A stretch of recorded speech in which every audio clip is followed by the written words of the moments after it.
19 మధ్యలోనే నీళ్లు దాదాపు మన నియోజకవర్గం లాస్ట్ దాకా తీసుకుపోయాం. ఆ రోజు మీకు గుర్తుందో లేదో, ఎన్నికలకు ముందే ఆ నీళ్లు కుప్పం బార్డర్ దాకా ఆ రోజే తీసుకుపోయినాం.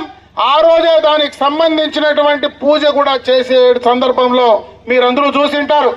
అయితే గడిచిన 5 సంవత్సరాల్లో ఆ ప్రభుత్వం జగన్మోహన్ రెడ్డి గారు ముఖ్యమంత్రిగా ఉన్నప్పుడు 5 సంవత్సరాల కాలం ఈ ప్రాంతాన్ని పూర్తిగా విస్మరించి ఇదే రామకుప్పం దగ్గర హెలికాప్టర్లో వచ్చి ఒక రేకు పెట్టి ట్యాంకులతో నీళ్లు తోలి మళ్ళా ఆయన వెళ్ళిపోతానే ఆ రేకులు కూడా ఎత్తుకుపోయిన ఘనత ఆ వైఎస్ఆర్ కాంగ్రెస్ పార్టీ జగన్మోహన్ రెడ్డిది కాదా అని నేను అడుగుతా ఉన్నా. ఈ రోజు మేము ఎన్నికలకు ముందు మాట చెప్పాం, మేము అధికారంలోకి వస్తారే నీళ్లు తీసుకొస్తామని చెప్పాం. ఈ రోజు 7 నెలల నుంచి నిరంతరాయంగా నీళ్లు వస్తా ఉన్నాయంటే అది తెలుగుదేశం ప్రభుత్వం చేసింది, చంద్రబాబు నాయుడు గారు చేసింది కాదా అని నేను ఈరోజు అడుగుతా ఉన్నాను. చెప్పిన మాట తప్పకుండా చేశాం. ఈ రోజు ఈ గ్రామ పంచాయతీలో మీరు కోరిన రోడ్లన్నీ చేశాం.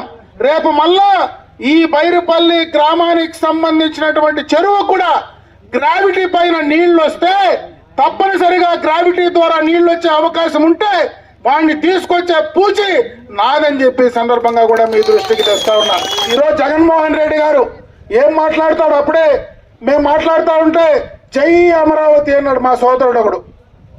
ఆ రోజు 2014-19 చంద్రబాబు నాయుడు గారు అమరావతిని రాజధాని చేస్తే ఆ అమరావతి కాదు నేను 3 రాష్ట్రాలు కడతానన్నావు. 5 సంవత్సరాలు జగన్మోహన్ రెడ్డి గారికి అధికారం ఇచ్చాం. నీ 3 రాజధానిలో నువ్వు ఎక్కడ కట్టావో ఏం చేసావో తెలియదు. అందరినీ బెదిరించి భయపెట్టే కార్యక్రమం చేశావు. ఈరోజు చంద్రబాబు నాయుడు గారు మళ్ళీ ముఖ్యమంత్రి అయిన తర్వాత కేంద్ర ప్రభుత్వం నుంచి అమరావతి రాజధాని పైన చట్టం తీసుకొచ్చినటువంటి పరిస్థితి కూడా ఈ రోజు చంద్రబాబు నాయుడు గారి కాదని అడుగుతా ఉన్నా. ఇన్ని కార్యక్రమాలు ఈ ప్రభుత్వం చేస్తే జగన్మోహన్ రెడ్డి మొన్న మాట మాట్లాడాడు, అది మాకైతే అర్థం కాల. అమరావతి వద్దు మావి గన్ అంట. ఏమి గన్నో నాకు అర్థం కాలేదు, కానీ మావి గన్ అయితే బాగుంటుంది అంటాడు. అతనికి ఉందా పోయిందా? ఆ పార్టీ వాళ్ళు దాన్ని భుజాలు ఎత్తుకొని మావి గన్ను అని ఎక్కడికంటే అక్కడికి పోతా ఉంటే ఏ గన్ను ఏడ పెట్టుకుంటావో, కింద పెట్టుకుంటావో, పైన పెట్టుకుంటావో మాకు తెలియదు, కానీ అతనికి మాత్రం చిప్పు దొబ్బినట్టుంది. అతన్ని నమ్మితే నమ్మిన వాళ్ళందరికీ కూడా అదే జరుగుతుందని చెప్పి సందర్భంగా తెలియజేసుకోండి. పెట్టుబడులు బెదిరించి భయపెట్టి తరుముతా ఉన్నావు. నేను అధికారం లేకొస్తే మీ కథ తేలుస్తానంటావు. మాట్లాడితే ఎక్కడైనా ఎవరైనా మాట్లాడితే మళ్ళా వస్తే నీ కథ తేలుస్తానంటావు. నువ్వు వస్తే కదా మా కథ తేల్చడానికి నేను అడుగుతా ఉన్నా. నీలాంటి పిచ్చోడి చేతికి మళ్ళా ఎందుకు అధికారం వస్తుందని అనుకుంటావో, నీలాంటి పిచ్చోడికి అధికారం వస్తుందని నీ కార్యకర్తలకు నీ నాయకులకు ఏం ధైర్యం ఉందో తెలియదు, కానీ అతనికి ఒక రకం పిచ్చి పట్టింటే ఏడుండే నాయకులకు 2-3 రకాల పిచ్చిలు పట్టిపోయి దేశాలకి వెళ్ళిపోయే పరిస్థితి కనపడతా ఉంది.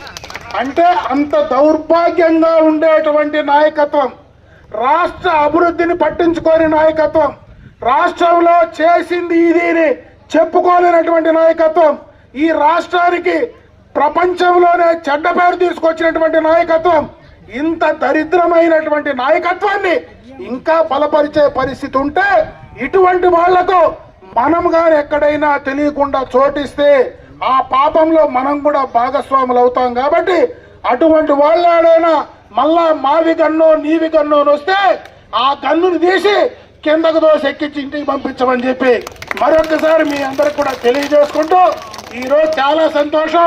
ఈరోజు ఇంతమంది ఈ కార్యక్రమానికి రావడం, ఈరోజు బ్రహ్మాండంగా కూడా ఈ గ్రామంలో బ్రహ్మాండమైనటువంటి సభ ఏర్పాటు చేయడం. ఎందుకంటే ఎక్కువ మాట్లాడితే నాకు కూడా గొంతు నొస్తా ఉంది కాబట్టి తక్కువే మాట్లాడుతూ ఉంటా. మళ్ళా చాలా సమయం ఉంది, ఇప్పుడేమి ఎన్నికల్లో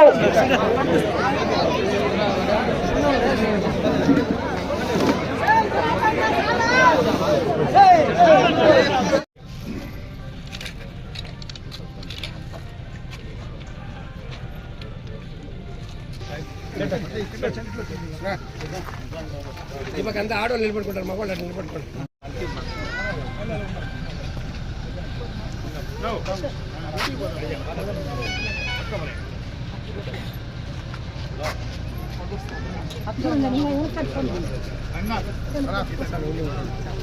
రామకృష్ణ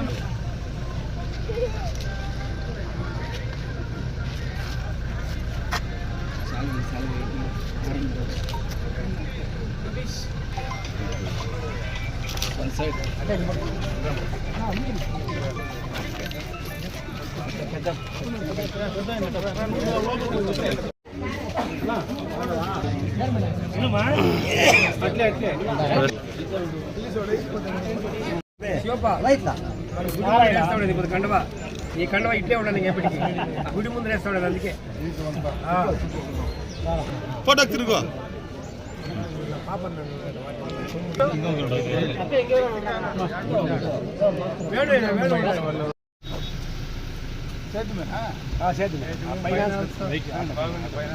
ఆటో ఫైనాన్స్